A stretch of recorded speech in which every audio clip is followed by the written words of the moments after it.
ዛሬ የምነግራችሁን መረጃ እምታጣጥሉ እንዲሁም ውሸት ዛሬም ውሸት ይዘመጣ የምትሉ ሰዎች በመጀመሪያ ቤቴን ለቃችሁ ውጡ። እውነት አልታገስም። አብርሽ ቢፈዝ ኖሮ የእውነት እንደዚህ ሆኖ ቢሆን ኖሮ አይፈራረምም። እንዴት ሊፈራረም ቻለ እንኳን ብላችሁ ቆም ብላችሁ አታስቡም። በዝርዝር የደረሰኝን መረጃ ስነግራችሁ ውሸት ነው እንዳትሉኝ። እኛንን እየተሞኘን ያለ ነው። እባካችሁ ነቃ ደንገጥ ብላችሁ ለመመልከት ሞክሩ። የምነግራችሁ መረጃ በደንብ ሰምታችሁ ያኔ ከገባችሁ ትክክለኛ ሐሳባችሁን ስጡኝ። ከዛ ውጪ ድጋሜ ዝም ብላችሁ ሳታዳምጡ እና አብርሽ ቤትም ሄዳችሁ የእውነት እየተጨነቃችሁ ወይኔ ተጨነቀን እያላችሁ እዚህም ደግሞ እኛ የምንነግራችሁ መረጃ የምታጣጣሉ ሰዎች የእውነት እባካችሁ አታናዱን። አንድ ባንድ ያለውን ነገር ሰምታችሁ እኔ ጥሩ አመዛዝናለሁ ጥሩ አይምሮ ያለኝ የምትሉ ሰዎች ብቻ ምርጥ ሐሳባችሁን አስቀምጣችሁ ሐሳባችሁን ጭንቅላታችሁን ላድንቅላችሁ። ከዛ ውጪ እንደው አንድ ሁለት መባባሉ ራሱ አሁን ላይ አስፈላጊ ነው ብዬ አላስብም። አብርሽ አልፈዘዘም። በውስጥ እህቴ የነገረች ነገር እውነት እየሆነ ያለ ይመስለኛል። እንዴት ነው የፈዘዘ ሰው ቤት ግዢ የሚፈራረመው? እንዴት ነው ፊርማውን የሚያስታውሰው? ህዝቡ ራሱ ምንድነው ያልነቃው? ምንድነው እንደሚሸወደው? ለምንድነው እናንተስ መረጃ ስታደርሱ ውሸት ነው እያሉ የሚናገሯችሁ ብላ ነው እንግዲህ ደም ፍላት ሆና በጣም ስትናገረኝ የነበረው። ይህን ጉዳይ አስመልክቶ አብርሽ ከመቼ ጀምሮ እንደነቃ እንዲሁም ደግሞ ወደ ራሱ እንደተመለሰ የታረቁበትንም ጊዜ አብርሽና ሩታ አንድ ወር ሆኗቸዋል ከታረቁ። ምን አይነት ነገር ሄርሜላ ላይ የተጫወቱ እንዳለ እንዲሁም ደግሞ ህዝቡ ሳያቅ ምን አይነት ድራማ እየሰሩ እንዳለ ነው አንድ ባንድ ህዝቡ ይወቅ ብላ እንግዲህ እዛው አካባቢ ያለች ልጅ በደንብ መረጃውን ስትነግረኝ የነበረው። ባካችሁ የዛሬውን ብቻ እንድትሰሙኝ በማክበር ልጠይቃችሁ። ሰላም ጤና ይስጥልን ውድ የሀገሬ ልጆች፣ በያላችሁበት ሰላማችሁ ይብዛልኝ። ዛሬ ዕለቱ እሁድ ቀን ነው፣ እርፍ ተብሎ የሚዋልበት። በስደት ያላችሁ በተለያዩ ስራዎች የምታሳልፉ ፈጣሪ አምላክ ለሀገራችሁ አብቅቷችሁ ይችን ቀን እፎይ ብላችሁ ከቤተሰብ ጋር እርፍ የምትሉበትን እድሜና ጤና እንዲሰጣችሁ እሱንም ቀን እንዲያመጣላችሁ የእውነት ከልብ እመኝላችኋለሁ። የኔ ወንድማችሁ ምርቃት የሚመቻችሁ ባካችሁ እንደተለመደው ቪዲዮ ላይክ አድርጉ። ሰሞኑን በጣም ቪዲዮዎቹ እየታዩ አይደለም፣ ስለዚህ ላይካችሁ ያስፈልገኛል። ለቤት አዲስ የሆናችሁ ሰዎች ደግሞ ሰብስክራይብ ማድረጉንም አትርሱ። ቀጥታ ይዤ ወደ መጣሁት ዝርዝር መረጃዎቼ ነው ማመራው። የእውነት ትንሽ በጣም ስሜታዊ ስለሆንኩኝ ነው። አብርሽኛ አሞታል ፈዟል እያልን ብዙ ነገር ስንናገር ከአብርሽ ጎንንም ስንሆን ነበረ። ነገር ግን የሚሰሩት ነገሮች ሁሉ ድራማዎች ናቸው። ታዲያኛ አንዳንድ ፍንጮችን እያየን መተን ለእናንተ እንዲህ ነው ብለን ስንነግራችሁ እናንተ ከመቀበል ይልቅ እና ጭራሽ እና አብርሽ የሚሰቅሉትን ሁሉን ድራማ እያመናችሁ እኛን ነው የምትናገሩት። እስቲ አንድ ጥያቄ ጠይቃችሁ፣ ከመቼ ወዲህ ነው የፈዘዘ ሰው ስለ ወደፊት ህይወቱ የሚያስበው? ከመቼ ወዲህ ነው ስለ ወደፊት ህይወቱ የሚጨነቀው? የፈዘዘ ሰው እኮ ራሱን ስቶ አይምሮም ያለበትን አያቅ፣ የሚበላ የሚጠጣውን እንኳን አይላይም። ነገር ግን የምትሸወዱት ነገር እዚህ ጋር ነው። እኛም ጭምር ተሸውደናል ያለችኝ አንድ በውስጥ የነገረችኝ እህቴ አብርሽና ሩታ ታርቀዋል። የታረቁትም የልጃቸው 7ኛ ወር ልደት የልዑል ልደት ላይ ነው። ታዲያ አብርሽና ሩታ ትንሽ መታረቃቸውን እኛም እየሰማን ነበር። ነገር ግን ሄርሜላ እና አብርሽ ህይወት ላይ በጣም ገብታ ስለነበር አብርሽና ሄርሜላን በጣም ተቀራርበው ስለነበር አብርሽ አውቆ ድራማ ፈጥሮ ነው ከሄርሜላ ለመሸሽ እንደዚህ የሚያሳየው። ይኸው አሁን ግልጥልጥ ብሎ ነገሮች ሁሉ ሲወጡላችሁ እንድትመለከቱ ነው ጊዜ ሰጠናችሁ ነው ያለችኝ። ታዲያ ሁሉ ነገር ግን በሰዓቱ እየታዩ እንደሆነ አሁን ራሱ እስቲ በተለቀቀው ቪዲዮ እስቲ ነቃ በሉ ብላ ነው እህቴ ተናገረችኝ።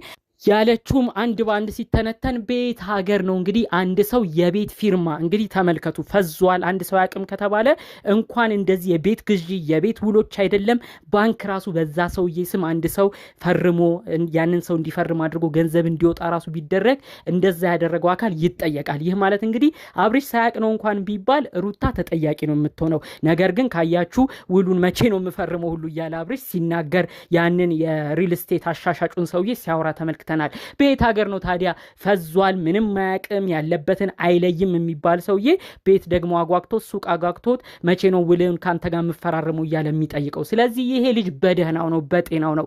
እባክህ አብርሽ አሁንም የምንናገር ከሩታ ጋር አንድ መሆንክ ምንም አይቆጨንም፣ ደስ ይለናል። ነገር ግን እዛ ጋርም ሄርሜላን እየጎዳ እዚህም ወደ ሄርሜላ እያደላ ሁለቱንም ሴቶች መጫወት የለብህም። ከሩታ ጋር ቀጥል። የልጅህ እናት ነች፣ እኛ እንደግፈዋለን። ቀድሞውንም ቢሆን እናንተ ጭቅጭቃችሁ እየበዛ ንትርካችሁ እያየለ እዚህ ተዳረሳችሁ እንጂ አስቀድመንም እባካችሁ የልጅ እናትና አባት ናችሁ አትለያዩ ብለን ብዙ ብለን ነበር። ነገር ግን እናንተ ጭቅጭቃችሁ ነበር ያለያያችሁ። ዛሬ ደግሞ ወደ ሄርሜላ መተክ ሄርሜላን ህይወት አስጀምረ ቀለበት አድርገህ ተስፋ ሰተ ያቺም ሴት ልጅ መሆኗን ረስተ በፈዘዘ ምንም በማታቅ መልኩ መስለህ ደግሞ ወደ ሩታ ጋር ሆነ ከሩታ ጋር አለምህን እያየህ እንዳለ ነው የሚመሰክረው። እናንተም እባካችሁ ቆም ብላችሁ አስቡ። ይህ የተፈረመው የቤት ውል የሱቅ ግዢ አጠቃላይ ከሩታ ጋር ንብረት በደንብ የሚያካብቱበት ነው። ለዛም ነው ሩታ ጓግታ በአብርሽ ስም ነው የሚገዛው እያለች በደስታ ሆና ስታስፈርመው የነበረው። እነዚህ ሰዎች ባልና ሚስት ናቸው። አብርሽና ሩታ ተለያይተው አልተለያዩም። አሁንም ቢሆን ድራማው ህዝቡ አንዴ እንዳይጮህባቸው በሄርሜላን በኩል ያሉ ሰዎች እንዳያዝንበት ነው እንግዲህ ለሄርሜላ ራሱ ፈዞ እንደሆነ ነገር ግን ሳይፈልጋት ቀርቶ እንዳልሆነ እያስመሰለ ድራማ የሚሰራው። በአንዴ አንቺን አልፈልግሽም ወደ ሩታ ተመልሻለሁ ቢል በሄርሜላ በኩል ኦዲየንሶች ብዙ አሉ፣ የሄርሜላን ፍቅር የሚያውቁ ሄርሜላ እንዴት ሰው እንደምታከብር በደንብ የሚመለከቱ እነሱ ሰዎች ሁሉ አብርሹን ይናገሩታል፣ ይሰድቡታል። በዚህ በኩል የሄርሜላ የገዛ ዘመዶቿም እሱን መቆጣታቸው አይቀርም። ስለዚህ ሁሉንም ነገር ሲመለከተው ይሄ ነገር ቀስ ብዬ ከሷ ህይወት መውጣት አለብኝ ብሎ የፈጠረው ድራማ ነው። እንዴት እዚህ ላይ እንኳን መንቃት ያቅተናል? እመነኝ አብርሽ፣ እንደዚህ አይነት ድራማ ውስጥ ገብተህ ከሆነ ዋጋ ትከፍላለህ። እኛ አይደለም ዋጋ የምናስከፍልህ፣ የሄርሜላ ቤተሰቦች አይደለም፣ ፈጣሪ ከላይ ነው ዋጋ የሚያስከፍልህ። ምንም ይሁን ምንም ለሄርሜላ ተስፋ ሰጥተህ ፍቅርን ሰጥተህ ህይወትን እንድታስብ አድርጋታል። ቀድሞንም ቢሆን ትዳር እያለህ ወደ ሌላ መሄድህ ጥፋት ነበር። ያ ጥፋት ላይ ደግሞ እጅግ ከባድ ያደረገው ለሌላ ሴት ተስፋን ሰጥተህ አገባሻለሁም ብለህ ቃል ገብተህ እሷንም ትተክ ደግሞ ተመልሰው ወደዚህ መጥተሃል። አብርሽና ሩታ አንድ ባይሆኑ ኖሮ ሩታም እንዲህ ተንገብግባ ሱቅ አገኘ ብላ አትደሰትም። አሁን በአብርሽ ስም የሚፈረመው ሁሉም በጋራ የሚፈራ ከሩታ ጋር የሚያካብቱት ሀብት ነው። እባካችሁ ቆም ብላችሁ አስቡ። ሩታ ይሄ ሀብት የእሷን ባይሆን በአብርሽ በኩል የሚመጣው ሱቅ ግዢም ለእሷን ባይተርፍ እንዴት ፍንድቅድቅ እያለች እሱ እስኪፈርም ትጠብቅ ነበር። ስለዚህ ያለውን ነገር እባካችሁ እናንተም ለመመልከት ሞክሩ። አብርሽ አሁንም ቢሆን እኛ ለአንተ መደገፋችንን አላቆምም። የምትፈልገውን ነገር ማድረግ መቀጠል ትችላለህ። ነገር ግን እዛም እዚህም ቤት እየተጫወክ የፈዘስክ እየመሰልክ እነዚህንም እዚህንም እየጎዳህ የምትቀጥለው ነገር ግን ዋጋ እንደሚያስከፍልህ አስጠንቅቄ እነግርሃለሁ። የዛሬው መልእክትህ ትንሽ እውነት ይመስላል የምትሉ በተለይ ከነገርኳችሁ እያንዳንዱ ነገሮች ጋር ጉዳዮቹን በማገናኘት ይሄ ነገር ትክክል ይመስላል የምትሉ ሀሳባችሁን አስቀምጡ። በሌላ በኩል አብርሽ እንኳን አልፈዘዘም ቢባል ሳያውቅ ይሄን ነገር ማስፈረሟ ሩታን ሁሉ እንደሚያስጠይቃት ነው በስተመጨረሻ የምነግራችሁ። አንድ ሰው ራሱን ባላወቀበት መልኩ በፈዞ ታሞ ባለበት ወቅቱ ሰውን ማስፈረም፣ የሰውን ጉዳይ ወደ ሰነድ እንዲመጣ አድርጎ ሌላ ነገር ውስጥ እንዲገባ ማድረግ ራሱ ያስጠይቃል።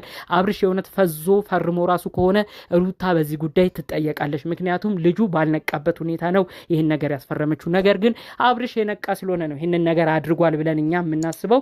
አጠቃላይ ግን እንደው የዛሬውን መረጃ በተመለከተ ቆም ብላችሁ የምታስቡ ነገርን በደንብ የምትመለከቱ ሰዎች ጉዳዩን በደንብ አይታችሁ የሚሰማችሁን ነገር በተለይ የትናንቱንም ቪዲዮ አይታችሁ ፈገግ ብሎ ሳቅ ብሎ የመጣበትንም አስተውላችሁ እውነትም ይሄ ሰውዬ ንብረት ሲያፈራ ነው ወይ ደራሱ የሚመለሰው? የትናንት ቪዲዮ ላይ እኮ ነቃ ብሏል ስትሉም የነበራችሁን ሰዎች አይቻለው።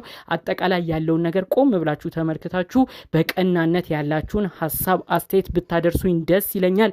አጠቃላይ ግን በውስጥ አንዲት እህቴ ስላደረሰች መረጃ በተለይ ህዝቡ ተጨንቆ ያለበት ነገር ህዝቡ እውነቱን ይወቅ። አብርሽ አልፈዘዘም፣ ይሄን አሰማልኝ፣ የፈዘዘ ሰው የቤት ውል አይዋዋልም፣ ይሄን ደጋግመህ ተናገርልኝ ብላ የነገረችኝን መልእክት ነው ላሰማችሁ ብቅ አባባሌ። በሌሎች አዳዲስ መረጃዎች እስክመጣ ሌሎች ቪዲዮዎችን እስካጋራችሁ ሰላሙን ሁሉ መንጀላችኋለሁ። ሰላም።